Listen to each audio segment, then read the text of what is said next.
Yeah, that's something else. Oh yeah. Down in Patterson, they found this little overflow pond next to the river, next to Columbia. Yeah. And I told my dad, hey, let's go and see how these jigs work in this pond.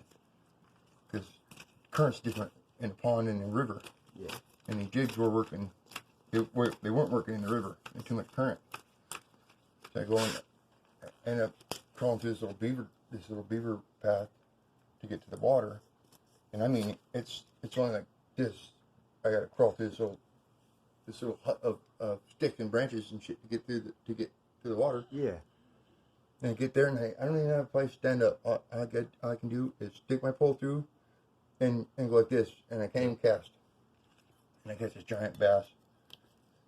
At the end of my line, boom, he pops my line, breaks it right now. Not even 3 seconds of fish on, fish off. Well, I run back to my dad. My dad, he's in the boat at the river. This big old bass just got away. And my dad's like, really? I said, yeah, it was this Oh yeah. huge. See, eggs right here, bro. This is eggs. All right. She didn't finish spawning. Huh. I feel bad. I rig up with some 12-pound tests instead of 10-pound, and go back in there at that little beaver hole, and do the same thing I did at the first time. Yeah. Sure enough, bang! Oh my God, this big old lumper's on, and my pole's buried in the water. And I dragged this bass out, and along with 5 more. Oh wow. Huge, big old bass, and through that little hole too. I didn't even stand up.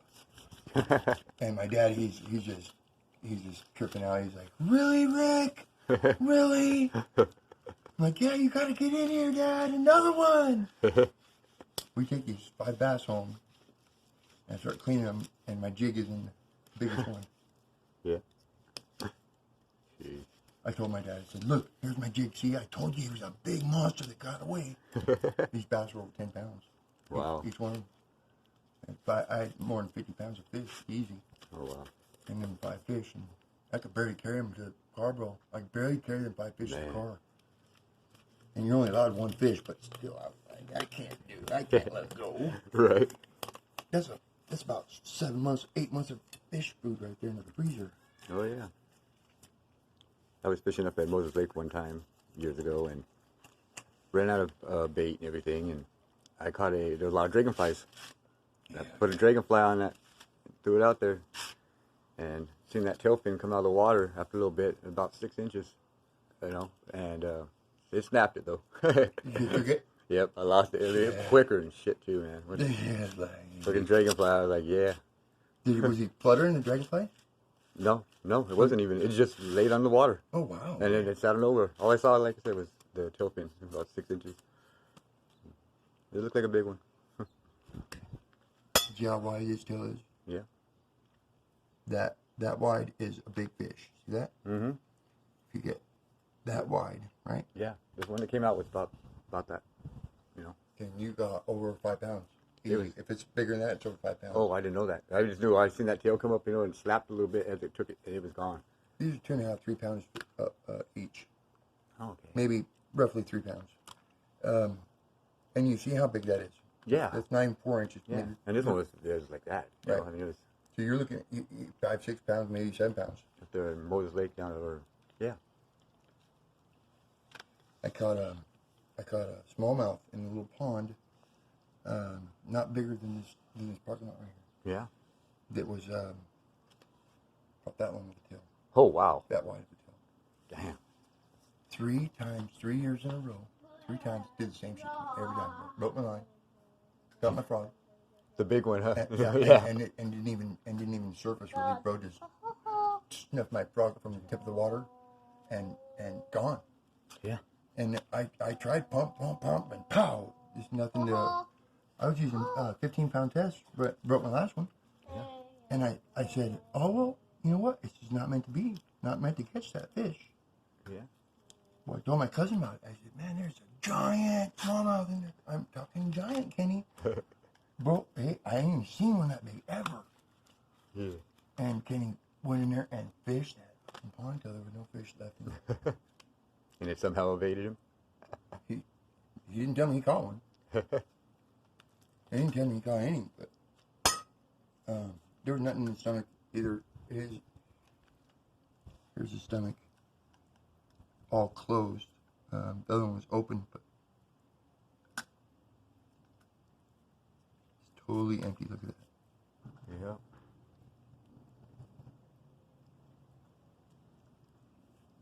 Oh, something, huh? Is that anything?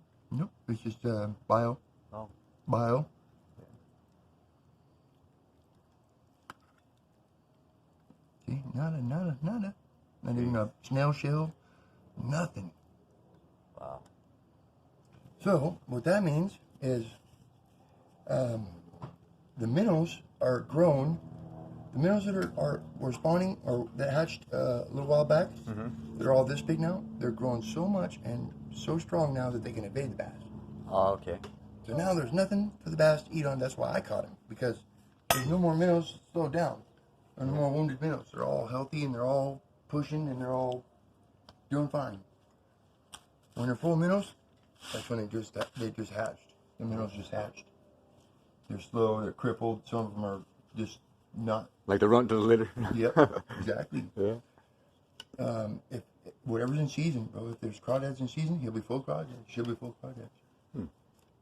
They can be green or brown. They can be completely decayed or dissolved, and you just see the remnants of the bones. Yeah. The shells or the the claws. This one time down there in Patterson, where I was just telling you about, I caught about a 12-pound largemouth with a rapala, just like I showed you. Yeah. With an 8-inch catfish still stuck in his mouth. Oh, wow. Half of it was decayed because It got stuck. it got stuck head first, and the spikes of the catfish on the side were stuck in the fish's mouth. Oh, wow. Stuck in his flesh. So he couldn't swallow it and he couldn't regurgitate it. Oh, man. So the whole tail and everything out from the mouth out was dissolved, but the head and everything that was in was pure fine. Like it was a week ago. Wow. Or yesterday. And who knows how long he'd been in there, but the fish was starving, man. Blocked access to anything. Yep, just couldn't get nothing in. Man, that's a rough way to go. Yeah, and he was still fat, really fat, chunky bass. Like I said, 12 pounds. Chunky bastard. Oh, man. That same pond, that same day, I caught another bass that threw up a bluegill that was big enough to keep. Oh, wow. Literally, I kept him, the bluegill, and ate him. And I figured, well, if he was going to eat them, I'll eat them. Yeah. Good enough. It was this big. Oh, wow. And he threw it up like nothing. It just all of a sudden appeared in the water right by the fish's mouth. Yeah. Dead. Or, on the side. I caught the lunker bluegills. I mean, bro, we're talking bigger than this cardboard. Wow. Bluegill.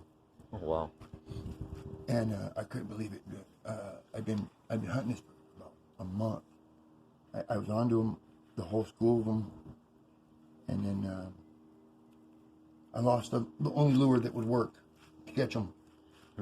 And so I hunted all the way from Yakima to Tri-Cities, bro. I hunted for another one of these lures and tried to get store guys to fucking order me one. Yeah. They wouldn't do it, so I painted one. I bought one similar and I painted it.